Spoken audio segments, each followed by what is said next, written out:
One guy who says that he will be showing up for the start of training camp is Falcons receiver Julio Jones. Now, the Falcons report on the 21st, so that's just a few days away. They're getting ready to face the Broncos in the Hall of Fame game. They get extra time for training camp, but that shortens the deadline for when Jones needs to be there, and more importantly, when the Falcons need to get a deal done with Jones. And look what the Falcons have done recently. They did a beat-the-clock deal with Grady Jarrett on Monday before the deadline came and went for signing franchise tag players to long-term deals. And then on Wednesday, Deion Jones gets a new contract. So does Julio Jones get his new contract before the 21st? He has said, hey, Arthur Blank, the owner of the team, has given me his word that we're going to get this done. Well, it's one thing for the Falcons to want to get it done. It's another thing for the Falcons to give in to whatever it is that Julio Jones wants. And that's the bottom line here. It's not a blank check.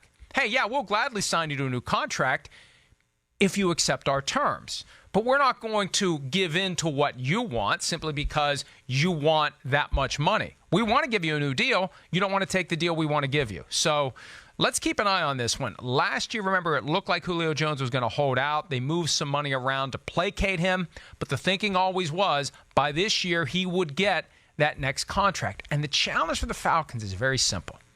The Falcons know that they've probably already gotten the best of Julio Jones.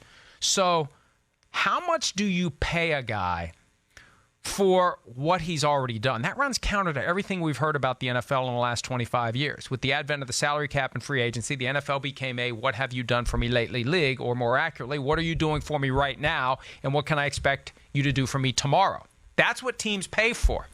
Julio Jones, I think to a certain degree, wants to get paid for past performance, wants to get paid for the fact that maybe he hasn't gotten paid as much as he should have gotten paid during those years where he was truly in his prime. Now, look, he may still be very well in his prime. He could be the best receiver in the NFL this season, but he's getting closer and closer to the edge of the cliff.